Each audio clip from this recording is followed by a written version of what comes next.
Bon, apparemment il y aura un acte 4 chez les Gilets jaunes samedi prochain, ce qui me fait dire que ce mouvement n'est pas coproduit par Marvel et Netflix.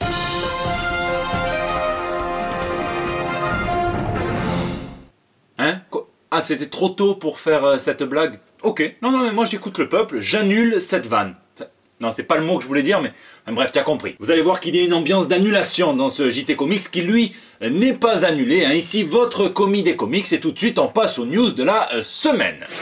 Épuration livresque. Annuler certaines lectures en prison, voilà ce que prévoit une décision américaine en Louisiane qui interdit purement et simplement certains livres des établissements pénitentiaires de l'État. Bon alors, il y a beaucoup de magazines érotiques aux doux titres tels que Humide et Sauvage, du magazine gay, de la lingerie, des livres aussi comme Position sexuelle acrobatique. En même temps, pour ramasser une savonnette, pas besoin de manuel, donc c'était inutile. Plus surprenant, il y a aussi Google pour les nuls, Facebook pour les nuls. Me demandez pas pourquoi. Et si je vous en parle forcément, c'est que parmi ces livres interdits, on retrouve du comics, avec Sin City par exemple, Crossed Badlands, mais que le numéro 16, tous les autres ça passe, le 16 non. Le Punisher Max, 6 heures à tuer, Preacher, Saga, de toute façon dès qu'il y a un truc à bannir, c'est Saga qui en fait les frais, toujours là. Before Watchmen aussi, ce qui ferait plaisir à Alan Moore, et si j'avais pas vu aussi Watchmen, l'original, le vrai, le seul sur la liste, j'aurais pu croire que c'est lui qui avait écrit d'ailleurs le projet de loi, mais non. Bref, il y a une liste de plus de 30 pages, et l'administration pénitentiaire se justifie en disant que ce sont des livres clivants ou provocants qui n'ont rien à faire en prison. Surtout Google pour les nuls. Bon, et quitte à interdire quelque chose, interdisez Doomsday Clock, et mettez Gary Frank en prison. Ah, il dessine très bien, oui, mais tu ne peux pas te prétendre fan de Watchmen et dessiner le Docteur Manhattan avec un putain de slip tout noir, tout droit sorti d'un sex shop un petit peu glauque dans une ruelle de Pigalle. Putain d'ici, putain! En plus, la scène qu'il recrée dans le magazine DC Nation, qui lui aussi est annulée au passage, c'est une scène iconique, celle de Watchmen numéro 4, où on découvre les origines et l'accident du Docteur Manhattan qui lui donne cette apparence. Du coup, il y a quelques mois, c'était Batman qui avait pas le droit d'avoir 2 zizi, et maintenant, même les zizi tout bleus, ils sont bannis. Mais c'est pas naturel, un zizi tout bleu. Enfin bon, il y en a qui ont les couilles un petit peu bleues, mais ça c'est un syndrome, c'est médical, ça n'a rien à voir. Putain! Annulation. Bon, la nouvelle est tombée, Daredevil est annulé sur Netflix. C'est d'ailleurs la plateforme de streaming qui l'a annoncé, qui a dit qu'il était préférable d'arrêter sur une très bonne saison, à la 3. Un petit peu comme si tu avais passé une très bonne année avec ton conjoint et tu lui dis, bon écoute, je pense qu'il faut mieux qu'on s'arrête là. On est trop bien là. Bon, je dis pas ça pour mon t-shirt, mais vous l'aurez compris, cette affaire, ça sent le poisson. D'ailleurs, Netflix nous le dit, Daredevil vivra. Et ça, je dis mytho. Parce que qui vivra, verra. Et Daredevil, bon... Vous avez compris quoi. Marvel a communiqué, ils disent à peu près pareil, sauf qu'on a connaissance de tensions entre Marvel et Netflix sur les séries coproduites, et notamment sur la longueur des saisons. Netflix voulait réduire drastiquement celle-ci à 6 ou 8 épisodes pour que ça soit moins cher à produire. Et en coulisses, on nous dit que c'est plutôt Netflix qui aurait cassé. La preuve en est, tout le script de la saison 4 était déjà planifié en avance, et les scénaristes y travaillaient au moment même où ils ont appris l'annulation, ils n'ont rien vu venir. Daredevil non plus. Bref, c'est le problème quand on réfléchit en logique comptable. La vraie question maintenant, c'est est-ce qu'on reverra le petit diablotin tout rouge sur Disney+, et je ne pense pas. Pourquoi? Parce que Disney+, donc c'est le service de streaming que s'apprête à lancer Disney, qui est géré donc par les mêmes qui préfèrent ne peut-être pas perdre de temps sur des propriétés qui sont absolument pas reliées au MCU, au Marvel Cinematic Universe, qui en sont même complètement déconnectés. La preuve, quand on en entend parler, c'est pour des séries sur Hawkeye, sur Black Widow, sur The Falcon, sur Vision, enfin qui graviterait autour quoi. Donc ça m'étonnerait qu'on retrouve les aventures du joyeux Frank Castle ou la technique de la fermeture un petit peu dynamique de portière du caïd version Vincent D'Onofrio sur Disney+, puisque quand il s'agit de violence et d'hémoglobine, c'est Disney moins. C'est très dommage pour Daredevil, c'est très dommage pour Bullseye aussi qui était introduit dans la saison 3, c'est dommage pour Jessica Jones, pour le Punisher qui se font tout petits mais qui doivent transpirer du sillon interfécier, du SIF, puisqu'il risque d'être annulé Frank Castle style. Je vous laisse me dire ce que vous pensez de tout ça dans les commentaires. Et dans les comics alors, puisqu'on est bien dans le JT Comics, pas dans le JT Netflix, et bien dans les comics, sachez que c'est un petit peu pareil. Et les derniers à avoir fait les frais d'une annulation un petit peu brutale, ce n'est autre que les Français qui cartonnent aux États-Unis, Pierrick Collinet et Elsa Chartier, qui étaient en charge donc du reboot, du relaunch de Rocketeer, donc de Rocketeer Reborn, et qui avait été donc le chapitre 1 annoncé chez IDW, le chapitre 2 annoncé, le chapitre 3 plus rien, et on vient d'apprendre que le couperet est tombé, la série est tout simplement annulée avant même d'avoir vu le jour. Avant les 3 mois, hein, c'est un avortement, paf, c'est mon quota de blagues. Pour Christine Boutin, je lui fais un bisou, toujours penser à ses ex. Ce qui est terrible, c'est qu'on devine ce qui a dû se passer, hein, vu que les comic shops commandent entre 2 et 3 mois à l'avance, il n'y a pas dû avoir assez de commandes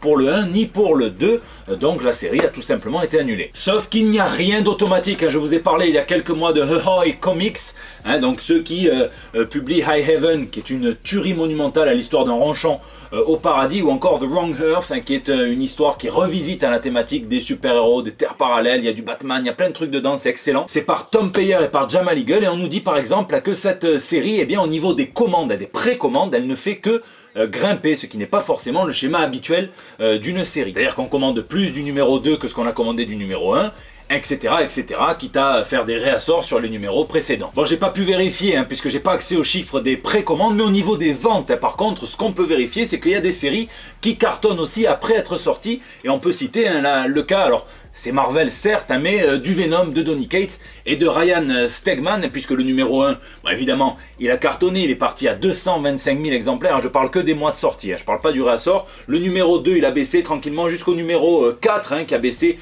jusqu'à 51 000, qui s'est stabilisé à 51 914 exemplaires, et pof, à partir du numéro 5, ça repart. Le numéro 5, 64 000. Le numéro 6, 73 000. Le numéro 7, 87 000. Moralité, hein, des fois, il vaut mieux savoir être un peu patient et bien faire son taf au niveau de la communication aussi. L'annulation ultime. Et 2 événements cette semaine qui nous rappellent qu'on est tous annulés tôt ou tard. Le premier, hein, c'est la mort de Stephen Hillenburg, hein, le créateur de Bob l'éponge, et ce type avait tout compris puisqu'à la base il était prof de biologie marine et qui se servait beaucoup de ses dessins, de ses propres dessins, hein, pour agrémenter ses cours magistraux parce qu'il trouvait que les élèves comprenaient mieux comme ça. Il a tout capté. Il prend un petit peu de temps pour lui, il fait les beaux-arts, et quand il sort, hein, il écrit et il dessine un comics qui s'intitule The Intertidal Zone, un comics pédagogique à viser des enfants pour leur apprendre un petit peu les diverses espèces sous-marines, et parmi celles-ci se trouve Bob the Sponge, donc Bob l'éponge, qui deviendra le personnage qu'on connaît par la suite avec son énorme succès. C'était un homme mystérieux et engagé, hein, qui s'était par exemple opposé à des partenariats entre donc Nickelodeon qui détient Bob l'éponge et des fast-food de type Burger King. Il disait que c'était complètement passé à côté de l'ironie du personnage et de sa sous-critique, hein, de la malbouffe. Mais vous savez comment c'est quand vous créez des franchises pour des grosses entreprises, hein, parfois vous perdez le contrôle, donc il est parti, puis il est revenu, enfin bon, c'est pas Bill Watterson non plus, mais quand même. Il avait même créé sa boîte d'édition, hein, donc qui s'appelle United Plankton Pictures, et les comics de Bob l'éponge sont d'excellentes factures et possèdent un sous-texte assez piquant, hein, donc comme celui-ci, hein, donc le Free Comic Book Day il y a 2 ans, où Bob l'éponge défouraille l'industrie du comic book, et même pas à demi-mot. Bref, il va nous manquer, hein, lui qui a réussi à créer un personnage qui grattait là où il fallait, hein, ça c'était le côté vert, et qui faisait ça tout en douceur pour que ça passe tranquille, ça c'est le côté jaune. Le deuxième événement, c'est qu'on connaît désormais, hein, les causes de la mort de Stan Lee, hein, qui est due à une insuffisance cardiaque et respiratoire, et on sait ce que va faire Marvel donc pour décembre, pour honorer la mémoire de son architecte. Donc c'est un bandeau avec le nom et la date de naissance et de mort de Stan Lee, un bandeau noir qui apparaîtra en haut des couvertures d'une variété de comics de décembre. Il y aura même des variantes cover, hein, toutes noires, et qui a juste un code barre en bas, hein, le code barre, une belle allégorie de ce qui se passe, hein, quand on crée un empire marchand comme celui-ci et qu'on canne comme on finit tous par le faire. Et rassurez-vous, les fans aussi, elles continuent de perpétrer le souvenir de Stan Lee, comme ici à la Tokyo Comic Con, où un grand mur avait été mis à la disposition des fans, hein, qui pouvaient écrire leurs petits mots pour Papy Marvel, ou encore ici, hein, puisque ce participant à un concours de portrait à la craie a dessiné Stan Lee. C'est bizarre, je savais pas qu'il avait fait un AVC, Stan Lee. En tout cas, ne cherchez pas, hein, le mort le plus classe de la semaine, c'est Thanos, hein, sur cette variante cover des Gardiens de la Galaxie numéro 1. Enfin, remarque, hein, vu qu'il a des kiffs bizarres, tant c'est juste sa nouvelle bagnole ou son lit au type, hein, on sait jamais. Skrully et Murder.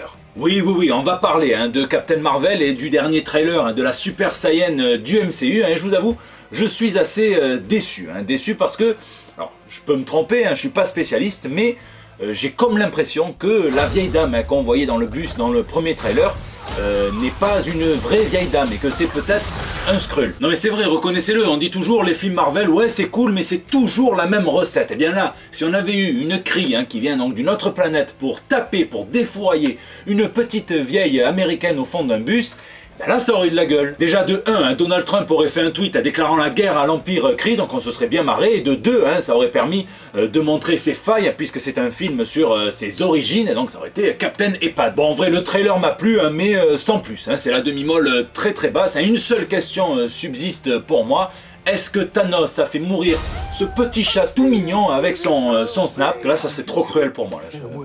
Bon, dites-moi ce que vous en pensez dans les commentaires. Dites-moi, commis, pour Captain Marvel, on annule tout. Donc, soit tous nos plans pour aller à l'avant-première, soit toutes nos préventes donc sur les billets de cinéma. Parce qu'on a autre chose à foutre. Bon, et puisqu'on est dans le JT Comics et qu'on parle de doigts et tout ça, parlons d'une olive. Mais pas celle que James Bond prend dans son martini, non, une olive toute verte que Marvel, mais à DC. Et oui, puisqu'en capitalisant sur le succès futur de Captain Marvel, on nous sort dans les comics une espèce de sous-Secret Invasion bis, ça s'appelle Meet the Skrull, c'est une mini-série en 5 épisodes qui raconte l'histoire d'une famille, tout ce qu'il y a de plus traditionnel, le papa, la maman, les enfants, sauf que ce sont de dangereux Skrulls qui sont infiltrés parmi nous pour mieux planifier l'invasion de la Terre. Bon, jusqu'ici tout va bien, sauf que cette famille s'appelle les Warners. Donc Warner comme dans Warner Brothers, donc qui détiennent DC Comics. Ça arrive en mars prochain et c'est beaucoup trop gros selon moi pour que ça soit une simple coïncidence.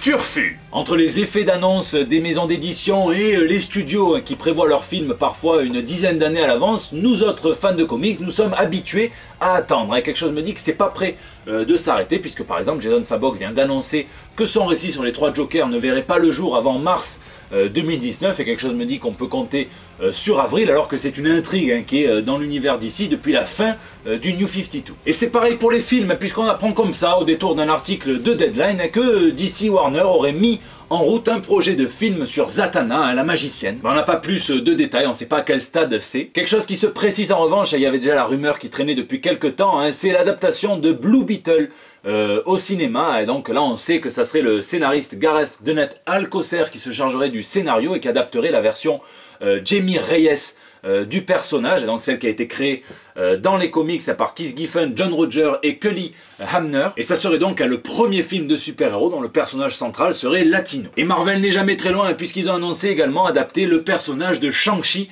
dans le Marvel Cinematic Universe, et c'est rigolo aussi, parce que ça aussi c'est une petite olive à DC Comics. Dans les années 1970, Marvel voulait récupérer les droits en comics de la série Kung Fu qui leur ont été refusés. Du coup ils se sont rabattus sur l'autre personnage ultra populaire, et donc Fu Manchu, et ils lui ont donné un fils, Shang-Chi, donc c'est Steve Englehart et Monsieur Jim Starlin qui s'en charge au début. On nous promet un traitement anti-Michel Ebb, c'est-à-dire avec le moins de stéréotypes raciaux que possible. C'est d'ailleurs Dave Callaham, qui est d'origine asiatique et américaine, qui écrira le film, et donc toute la production devrait être plutôt asiatique ou américaine. Et oui, vous l'avez compris, ça serait la première fois que Marvel donnerait la vedette à un super-héros asiatique. Non, non, Madame Gao, ça compte pas. Désolé, en plus elle a été annulée. On va parler de toutes mes ex dans ce JT alors. Je vous laisse me dire si vous êtes plutôt Team Shang-Chi, Team Blue Beetle ou Team Balek dans les commentaires.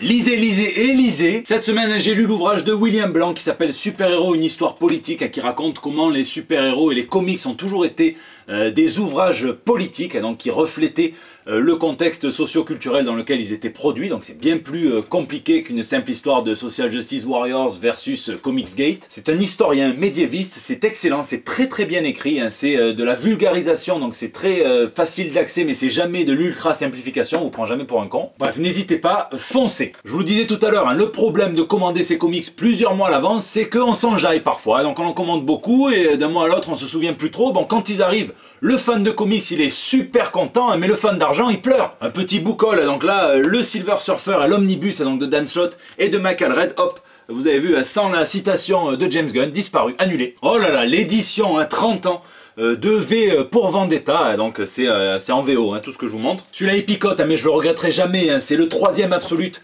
de Transmétropolitane, donc le dernier, donc vous avez l'étui cartonné derrière avec des covers exclusives donc de Darick Robertson, elles sont magnifiques, les 6 sont magnifiques de toute façon. On a tout ça dans un grand format, une édition définitive avec des bonus, du script, des croquis inédits de Robertson, enfin c'est juste un délice. Le Monde selon Rick, alors celui-là je le ressors la prochaine fois qu'un témoin de Jéhovah vient taper à ma porte, il me donne son prospectus, je lui prête mon Monde selon Rick, je vais lui dire voilà, on va comparer nos dieux, ça risque de le rendre un petit peu fou, enfin voilà, c'est plein de citations de Rick dans Rick et Morty. J'espère qu'avec Comics je l'éditerai en VF un jour pour que vous puissiez le découvrir. Et quand il n'y en a plus, il y en a encore, puisqu'à la VF, Panini qui a sorti son Secret Empire, que j'avais pas pris en absolu parce que ça faisait trop cher. Et le X-Men Grand Design par contre qui est excellent, donc c'est une lettre d'amour d'Ed Piscor à qui on doit Hip Hop Family Tree au X-Men, à la saga X-Men. Bref voilà, on est le 5 décembre et je vais devoir apprendre à faire des origamis pour mes amis à Noël. C'est la fin de ce JT, j'espère qu'il vous a plu, apparemment vous êtes de plus en plus nombreux à le partager, à le commenter, à le pouce bleuter, à tweeter, à retweeter, enfin je vous remercie à chaque fois, je le fais pas systématiquement mais vraiment ça fait plaisir. N'hésitez pas d'ailleurs à me dire ce que vous en avez pensé dans les commentaires sur YouTube, sur les réseaux sociaux, sur Facebook, sur Twitter, sur Instagram où je poste plein d'autres photos. Et là aussi vous pouvez me laisser vos petits commentaires pour le bandeau. Mercredi prochain, double ration de commis, bon évidemment le JT sur ma chaîne et puis Sculpture au point sur la chaîne de Nous Sommes des Héros où j'animerai puisqu'on va parler de Saint Seiya auquel je connais absolument pas grand chose, mais il y aura des invités, il y aura Omegazel, donc mon poteau Julien, il y aura un mentaliste qui va nous faire des tours, on va voir s'il devine quel est le meilleur comics du monde dans ma tête, il y aura de la figurine à gagner, enfin il y aura plein de trucs, je sens qu'on va très bien s'amuser, ça sera en live en plus. Je fais un gros bisou à tous, particulièrement à Ben et à Maud qui m'ont offert ce t-shirt et je vous donne rendez-vous la semaine prochaine pour des nouvelles toutes fraîches. Bon allez, je vous laisse, j'ai rendez-vous avec une meuf. Ah ben elle a annulé. En même temps j'aurais dû m'en douter, elle m'a proposé un Netflix and Grill, alors tu mates des séries Netflix tout en faisant un barbecue, c'est pour ça que j'avais pris ma fourchette, mais ça sentait mauvais.